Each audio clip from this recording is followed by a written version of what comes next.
দীর্ঘ তাপপ্রবাহের পর বৃষ্টির দেখা মিলছে রাজধানী সহ দেশের বিভিন্ন অঞ্চলে। গত রাতেও ঝোড়ো হাওয়া সহ শিলাবৃষ্টি হয়েছে ঢাকায়। এতে তাপমাত্রা কিছুটা কমতে শুরু করলেও আজ সন্ধ্যার মধ্যে ৮০ কিলোমিটার বেগে ঝড়ের আভাস দিয়েছে আবহাওয়া অধিদপ্তর। সেই সাথে সংশ্লিষ্ট এলাকার নৌবন্দর সমূহকে ২ নম্বর হুঁশিয়ারি সংকেতও দেখাতে বলা হয়েছে। এছাড়া চলতি মাসে একটি ঘূর্ণিঝড়েরও আভাস দিয়েছে সংস্থাটি। তবে কবে আঘাত হানবে সেই ঝড় জানাচ্ছেন সহকর্মী এসআই রাজ।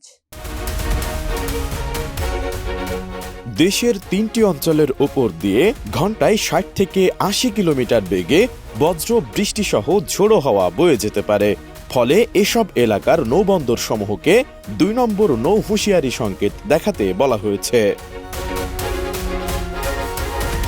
সোমবার সকাল ১০টা থেকে সন্ধ্যা ৬টা পর্যন্ত দেশের অভ্যন্তরীণ নদীবন্দর সমূহের জন্য আবহাওয়ার পূর্বাভাসে এ তথ্য জানানো হয়েছে।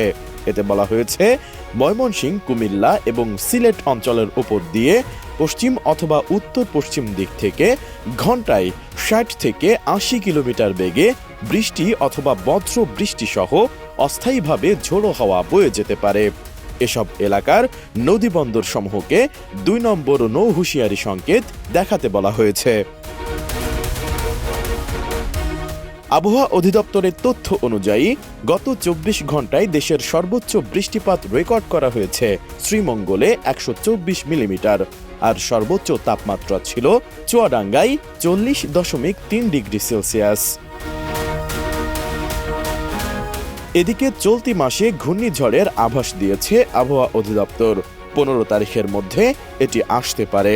বঙ্গোপসাগরে ১ থেকে ২টি লঘুচাপ সৃষ্টি হতে পারে, সেটি থেকে একটি নিম্নচাপ বা ঘূর্ণিঝড়ে রূপ নিতে পারে বলে জানিয়েছে সংস্থাটি।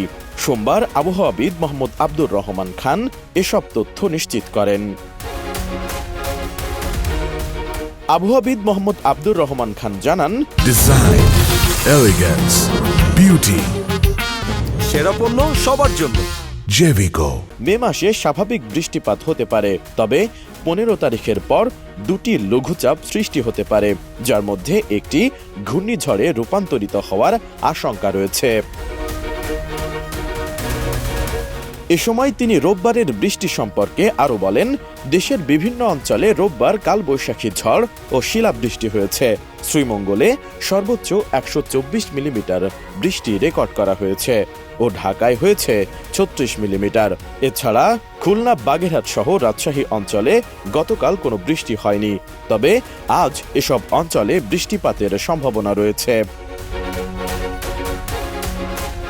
আবহাওয়া অফিস আরও জানিয়েছে, সোমবার থেকে পরবর্তী ৭ দিন সব বিভাগেই ঝড় বৃষ্টি থাকতে পারে, তবে ঝড় বৃষ্টির প্রবণতা পূর্বাংশে বেশি থাকতে পারে। ঝড় বৃষ্টি থাকবে মধ্যাঞ্চলেও, তবে পশ্চিমাংশে বৃষ্টি কিছুটা কম থাকতে পারে। রোববার সন্ধ্যায় ৭২ ঘন্টার জন্য কালবৈশাখী ঝড়ের সতর্কবার্তা জারি করে আবহাওয়া অধিদপ্তর। এতে আগামী কয়েকদিন কালবৈশাখী ঝড় থেকে সতর্কতা অবলম্বনের অনুরোধ জানানো হয়। এসআই রাজ, এটিএন নিউজ, ঢাকা।